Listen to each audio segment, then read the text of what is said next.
नमस्कार दोस्तों, आप सभी का स्वागत है आपके अपने YouTube channel mission next exam में। मैं विकास शर्मा आज आपके लिए लेके आया हूँ सेट थ्योरी का एक महत्वपूर्ण टॉपिक जो कि डिफेंस एग्जाम के लिए आपके लिए बहुत महत्वपूर्ण रहेगा। मैं बात करता हूँ सेट को हिंदी में क्या बोलते हैं? समुच्चय। आखिर यह होता क्या है? A well defined collection of objects का कलेक्शन कैसा होना चाहिए? मेरा वेल डिफाइंड होना चाहिए। भाई मेरा कलेक्शन कैसा होना चाहिए? वेल डिफाइंड होना चाहिए। जैसे कि मैं एक एग्जांपल लूं, a collection of balls in English alphabet. अगर मैं इंग्लिश अल्फाबेट के बॉल्स की बात करता हूं, जैसे मैं लेता हूं ए ई आई ओ यू। अब मुझे बताइए क्या यह मेरे लिए ही एप्लीकेबल है इंग्लिश बॉल्स? नहीं, ये सबके लिए एप्लीकेबल है। यानी बोल सकता हूं यह लॉ क्या हो सकता है? यूनिवर्सल हो। कैसा होना चाहिए? यूनिवर्सल होना चाहिए। जैसे मैं बात करूं a collection of dangerous animal in India. India के सबसे खतरनाक जानवरों का समूह। तो भाई किसी को खतरनाक कोई लगता है। मैं बात करूं, मुझे तो भाई चीता से डर लगता है, और किसी को किससे डर लगता है? किसी को कुत्ता से डर लगता है। तो कौन सा एनिमल डेंजरस हो गया? कोई बता सकता है? Which animal is dangerous? नहीं, क्योंकि किसी के लिए चीता डेंजरस है, किसी के लिए कुत्ता डेंजरस है। तो इसीलिए यह हमारा सेट नहीं होगा। क्या यह सेट होगा? मान लिए यह हमारा सेट नहीं होगा। आगे मैं बात करता हूं नोटेशन ऑफ सेट। सेट को रिप्रेजेंट किससे करते हैं? सेट हमेशा मझला कोष्ठक के मध्य लिखा जाता है। किसके बीच लिखा जाता है? कर्ली ब्रैकेट के बीच। कर्ली ब्रैकेट को हिंदी में क्या बोलते हैं? मझला कोष्ठक। हम समुच्चय को हमेशा मझला कोष्ठक के मध्य लिखेंगे। और इसे प्रदर्शित किससे करते हैं भाई? इसे प्रदर्शित करते हैं इंग्लिश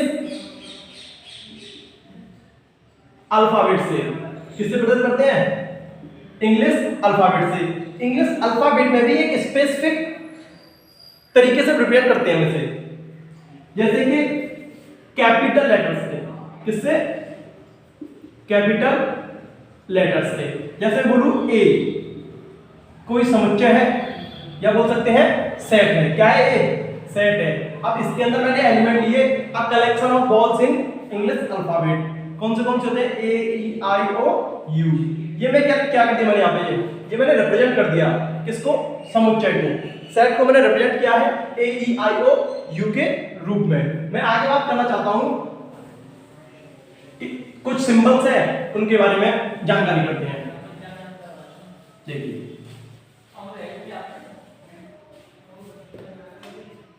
एक ये सिंबल होता है हमारा, और एक ये सिंबल होता है। इसे ग्रीक भाषा में एप्सिलॉन बोलते हैं। क्या बोलते हैं? एप्सिलॉन बोलते हैं। जब हम सेट पढ़ रहे हैं तो इसका यूज कहां हो रहा है? ये भी एप्सिलॉन का साइन है। अब मैं बात करूं, मैंने एक सेट ले लिया ए 1 2 3 4। ये मेरा कोई सेट है। ये क्या है? मेरा कोई सेट है। सेट को लिखने का मैंने बताया था कैपिटल लेटर से लिखेंगे इंग्लिश अल्फाबेट के, और दो कर्ली ब्रैकेट के बीच में लिखेंगे। जैसे ये मेरा एक सेट है। अच्छा, मैं पूछूं 1 ब्लैंक ए, इसे हम बोलते हैं बिलोंग्स टू। क्या बोलते हैं मेरे भाई? Belongs to. और इसे क्या बोलते हैं? Does not belongs to. इसे बोलते हैं बिलोंग्स टू, इसे डज नॉट बिलोंग्स टू। इसका मतलब है क्या एक ए सेट में है?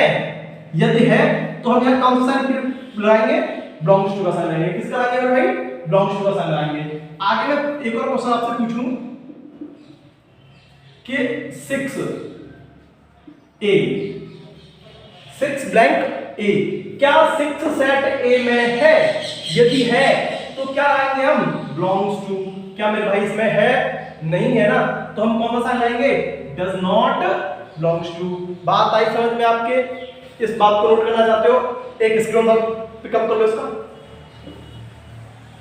नेक्स्ट,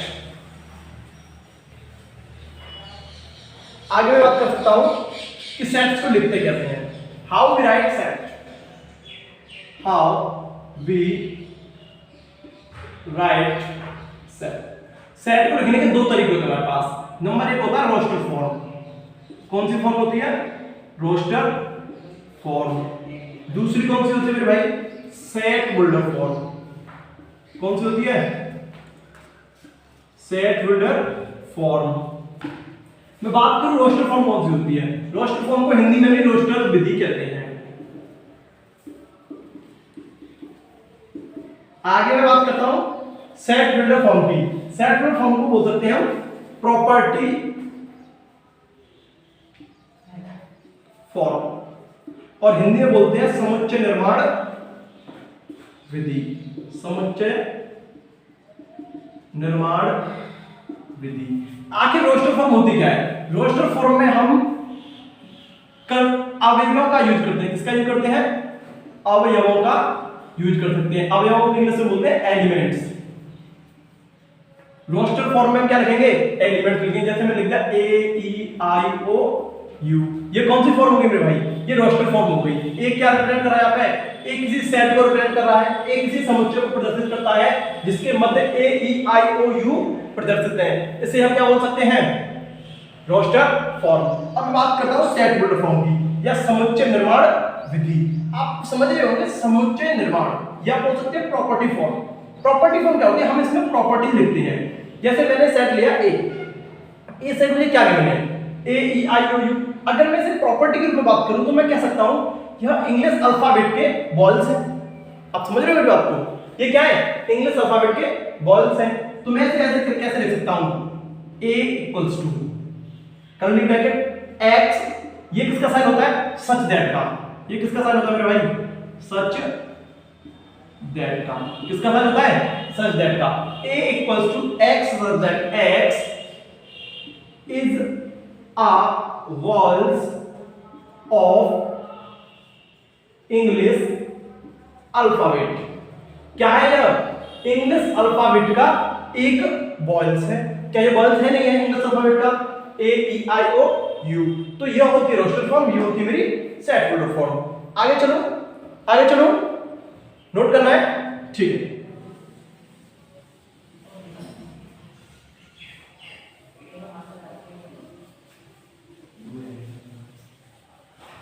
आगे मैं बात करता हूं टाइप्स ऑफ सेट के बारे में। सेट्स के प्रकार, इसे बोलते हैं टाइप्स ऑफ सेट। समुच्चय के प्रकार। समुच्चय कई प्रकार के होते हैं, कुछ मुख्य रूप से हम पढ़ते हैं। सबसे पहले बात करता हूं समुच्चय के प्रकार में एम्प्टी सेट। कौन से सेट की बात करते हैं भाई? Empty set. एम्प्टी सेट को हम क्या बोल सकते हैं? Void set. और क्या बोल सकते हैं इसे? Null set. और हिंदी में हम बोलते हैं रिक्त समुच्चय। कौन सा समुच्चय मेरे भाई? रिक्त समुच्चय। आखिर यह होता कौन सा समुच्चय है? आप नाम से पहचान पा रहे होंगे एम्प्टी सेट। एम्प्टी सेट का मतलब क्या है? एक रिक्त समुच्चय। जैसे बोलो डेफिनेशन सुनिए इसकी, those set in which number of elements are zero. एक ऐसा समुच्चय जिसके अंदर अवयवों की संख्या जीरो है। कितनी अवयवों की संख्या? जीरो है। जैसे मैं बात करूं, एक एग्जांपल लेता हूं, ये क्या मेरे भाई? इसके अंदर अवयव कितने हैं? अब मैं बता सकता कितने अवयव है इसके अंदर? नहीं, क्योंकि इसके अंदर एक भी अवयव है ही नहीं। कितने अवयव है इसके अंदर? No element. तो ये कौन सा हो गया मेरा? ये कौन सा हो गया मेरा? एम्प्टी सेट हो गया। इसको एम्प्टी सेट को एक खास सिंबल से रिप्रेजेंट किया जाता है, वो होता है मेरा फाइव। इसके बारे में आपको जान लेना चाहिए। ये एक ग्रीक लैंग्वेज का वर्ड है, इसे हम बोल सकते हैं फाइव। अगर हमें एम्प्टी सेट को प्रदर्शित करना है तो हम फाइव से उसे रिप्रेजेंट करेंगे। जैसे किसी ने बोल दिया a इक्वल्स टू 5, इसका मतलब क्या है? a एक एम्प्टी सेट है, a एक रिक्त समुच्चय है। a is an empty set. मैं आगे बात करता हूं। दूसरा सेट होता है हमारा सिंगलटन सेट। Singleton set. अब सिंगलटन सेट कौन सा होता है? आप नाम से पता पा रहे होंगे, सिंगल। सिंगल क्या होता है? एक। Those set those set in which number of elements are 1. number of element is 1. उसके अंदर कितने एलिमेंट होने चाहिए? एक एलिमेंट हो. जैसे मैं बात करूं, एक एग्जांपल लेता हूं 1. क्या यह सिंगलटन सेट है? हाँ भाई, कितने एलिमेंट है इसके अंदर? एक एलिमेंट है, इसका नाम क्या है? 1. मैं बात करूं 5. क्या यह सिंगलटन सेट है? बताइए, क्या यह सिंगलटन सेट है? हाँ, यह भी सिंगलटन सेट है. 5 सिर्फ इसे नोटेशन के लिए यूज किया जाता है. अगर 5 के ऊपर कर्ली ब्रैकेट है तो यह किसका काम करता है? यहाँ पे एलिमेंट का काम करता है. किसका काम करता है? एलिमेंट का काम करता है. तो ये भी सिंगलटन सेट हो गया. बात समझ में आई? सिंगलटन सेट को हिंदी में बोलते हैं एकल समुच्चय. कौन सा समुच्चय है भाई? एकल समुच्चय. एक कितने अवयव हो उसके अंदर? एक अवयव हो. मैं आपसे एक क्वेश्चन पूछ रहा हूं, क्या यह सिंगलटन सेट है? कोई बताओ मुझे, क्या यह सिंगलटन सेट है? हाँ, यह सिंगलटन सेट है, क्योंकि इसके अंदर कितने अवयव हैं? इसके अंदर सिर्फ एक अवयव है. तो इसे हम क्या बोल सकते हैं? Singleton set. आगे मैं बात करता हूं फाइनाइट सेट की. अगर आपको मेरी वीडियो स्पीड स्लो लग रही हो तो आप 1.5x में करके देख सकते हैं या 1.25 में. मैं आगे बात करता हूं. तीसरा सेट होता है फाइनाइट सेट. फाइनाइट सेट कौन सा होता है? नाम से पता पड़ रही है, फाइनाइट का मतलब होता है सीमित. कैसा? सीमित. सेट का मतलब समुच्चय. एक ऐसा समुच्चय जिसके अंदर अवयव कितने हो? फाइनाइट नंबर हो. कितने हो? Finite number. जैसे मैं बोलूं दो sets in which number of elements are finite. Number of element कितने होने चाहिए? फाइनाइट हो. कितने हो? सीमित हो. कोई पर्टिकुलर सीमित हो. जैसे मैं बात करूं a इक्वल्स टू 1 2 3 4 5. क्या यह सीमित समुच्चय है? हाँ भाई, ये सीमित समुच्चय है. इसके अंदर कितने एलिमेंट हैं? इसके अंदर 5 एलिमेंट हैं. कितने एलिमेंट है इसके अंदर? 5 एलिमेंट है. कौन से? 1 2 3 4 और 5. मैं अगला सेट लेता हूं b equals to 1 2 3 dot dot dot up to 10. यह भी सीमित समुच्चय है या नहीं? बताइए मुझे, क्या यह सीमित समुच्चय है? आपको पता है इसके अंदर कितने एलिमेंट हैं? हाँ, हमें पता है इसके अंदर कितने एलिमेंट है भाई. इसके अंदर 10 एलिमेंट है. कहां से स्टार्ट हो रहा है? 1 से लेके 10 तक. तो ये कौन सा समुच्चय हो गया मेरा? यह सीमित समुच्चय हो गया या फाइनाइट सेट हो गया. मैं आगे बात करता हूं चौथा, infinite set. Infinite set. Infinite set कौन सा होता है? Those set in which number of elements are infinite. Number of element कितने होने चाहिए इसके अंदर? इनफाइनाइट हो. नंबर ऑफ एलिमेंट्स कितने हो? इनफाइनाइट. और जिन्हें आप बता नहीं सकते इसमें नंबर ऑफ एलिमेंट कितने हैं.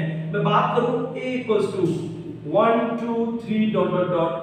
कितने एलिमेंट है भाई इसके अंदर? कोई मुझे बता सकता है कितने एलिमेंट है इसके अंदर? नहीं, क्योंकि इसके अंदर 1 2 3 के बाद डॉट डॉट डॉट यानी अप टू n तक जा रहा है. यानी कितने जा रहे हैं? नंबर ऑफ एलिमेंट हम इसमें फाइंड नहीं कर सकते. ये कौन सा हो गया मेरा? इनफाइनाइट सेट हो गया. मैं आगे बात करता हूं इक्वल सेट की. कौन से की? Equal set. Next topic equal set. Equal set कौन सा होता है?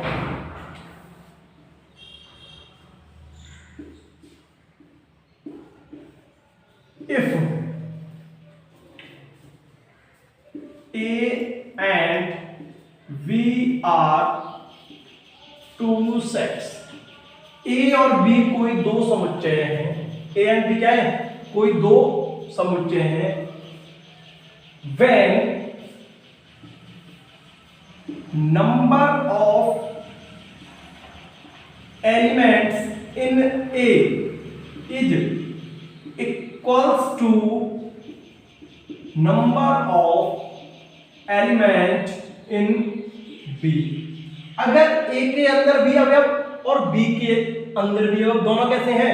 इक्वल हैं, तो हम उसे क्या बोलेंगे, इक्वल सेट बोलेंगे। जैसे मैं बात करूं a इक्वल्स टू 1 2 3 3 2 1, क्या यह दोनों इक्वल सेट हैं? क्या यह दोनों इक्वल सेट हैं? इसके अंदर कितने अवयव हैं भाई?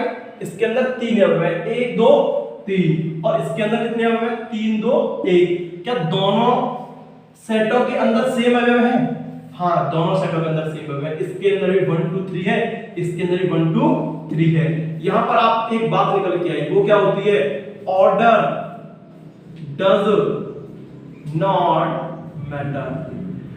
सेट के अंदर ऑर्डर मैटर नहीं करता है। मैं इसे ऐसे भी लिख सकता हूं 1 2 4 5 अगर बराबर है 4 1 2 5, यह दोनों भी इक्वल सेट है।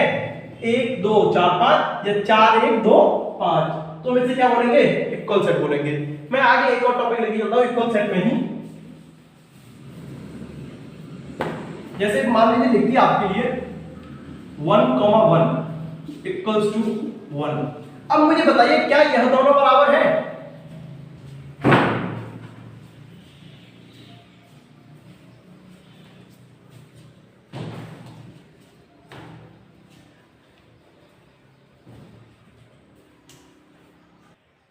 तो हम बात कर रहे थे 1 1 इक्वल्स टू 1, क्या यह दोनों सेट बराबर हैं?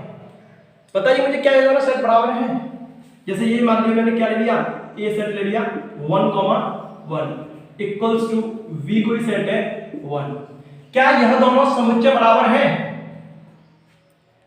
अगर मैं बात करूं यह दोनों समुच्चय बराबर हैं, तो इसके अंदर कितने अवयव हैं? आपको हो गए 2, और इसके अंदर कितने अवयव हैं? आपको हो गए 1। नहीं भाई, इसके अंदर भी कितने अवयव हैं? 1, क्योंकि यहां पर अगर कोई एलिमेंट 2 बार रिपीट होता है, 3 बार रिपीट होता है, उसे हम कितनी बार लिखते हैं? उसे सिर्फ हम 1 बार लिखते हैं। तो हम इसे क्या लिख सकते हैं? Only 1, a equals to and b equals to 1। तो दोनों समुच्चय a बराबर v। समझ में आया या नहीं आया? समझ में a बराबर b होगा या नहीं होगा? दोनों सेट क्या हो गए? इक्वल हो गए। हमने यहां से 2 बात कैच की, 2 बात पकड़ी। कौन सी? एक तो हमारी होता है सेट में कभी ऑर्डर मैटर नहीं करता है। क्या नहीं करता है? ऑर्डर मैटर नहीं करता है, चाहे कुछ भी हो। जैसे मैंने बोला एक क्वेश्चन लिख रहा हूं आपको, a इक्वल्स टू 3 1 2 4, एक दे दिया मुझे 1 2 3 एंड 4। अब क्वेश्चन आ गया, मान लीजिए 3 1 2 4 1 2 3 4, क्या यह दोनों इक्वल है? हाँ भाई, ये दोनों इक्वल है, क्योंकि इसके अंदर भी वही एलिमेंट है और इसके अंदर भी वही एलिमेंट है। बस क्या हुआ है, इनका ऑर्डर चेंज हो गया है। और हमने भी बताया था कि अगर सेट के अंदर ऑर्डर चेंज होता है तो उसका कोई मतलब नहीं होता है, दोनों इक्वल हैं। क्या है? दोनों इक्वल हैं। एक और मैं एक एग्जांपल लेके आपको इस बात को क्लियर करूं। जैसे 1 1 3 1 6, या हम इसे लिखे 1 3 एंड 6, तो दोनों ही इक्वल हैं। आप कहोगे नहीं भाई, इसके अंदर तो 2 और 2 4 और 5 एलिमेंट है, और इसके अंदर बस 3 एलिमेंट है। नहीं, 1 3 बार रिपीट हो रहा है, तो हम इसे सिर्फ 1 बार लिखेंगे, 2 बार को क्या कर देंगे? हम कट कर देंगे। तो दोनों a एंड v इक्वल हैं, यहां पर भी दोनों इक्वल हैं। मैं आगे बात करता हूं, सेट हो गया हमारा, टाइप सबसेट हो गए।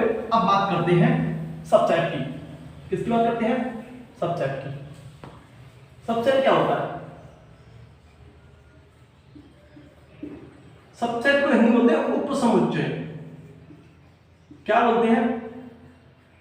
सबसेट को हिंदी में क्या बोलते हैं? उपसमुच्चय। उपसमुच्चय आखिर होता क्या है? जैसे मान लीजिए मैं डेफिनेशन से पहले आपको एग्जांपल लेके बताऊं, तो a इक्वल्स टू दे रखा है मुझे a e i, ये दे रखा है मुझे a इक्वल्स टू दे रखा है a e i, और मैं बोलूं v इक्वल्स टू मुझे दे दिया a i। अब पूछ ले क्या यह इसका सबसेट है? क्या a e i a e का सबसेट है, या a e i का सबसेट है? तो यहां पर हम सबसेट की डेफिनेशन निकल के आती है, इफ सेट a में कितने एलिमेंट दे रखे हैं मुझे? 3 एलिमेंट दे रखे हैं। इसमें कितने एलिमेंट दे रखे हैं मुझे? 2 एलिमेंट दे रखे हैं, a एंड e। यदि दोनों के एलिमेंट कॉमन हो जाए a e i, और यहां पे क्या क्या है? ए और ई, इसमें अब इसमें कॉमन मिल रहे हैं, तो यह इसका क्या होगा, सबसेट होगा। क्या होगा इसका, सबसेट होगा। सबसेट का साइन क्या होता है, ये सबसेट का साइन होता है। किसका साइन होता है, ये सबसेट का साइन होता है। जैसे मान लीजिए आपसे किसी ने क्वेश्चन पूछ लिया, इफ ए सेट दे रखा है ए ई आई, तो बताइए इसके अंदर कितने सबसेट होंगे इसके, हाउ मेनी सबसेट, कितने सबसेट होंगे इसके। तो इसके लिए एक फॉर्मूला होता है, वो होता है 2 की पावर n। क्या होता है, 2 की पावर n। यहां पर n इक्वल्स टू क्या होता है, नंबर ऑफ एलिमेंट। क्या होता है, नंबर ऑफ एलिमेंट। जो भी सेट हमें गिवन है उसके अवयवों की संख्या। क्या होता है, उसके अवयवों की संख्या क्या होती है मेरी, नंबर ऑफ सबसेट होता है।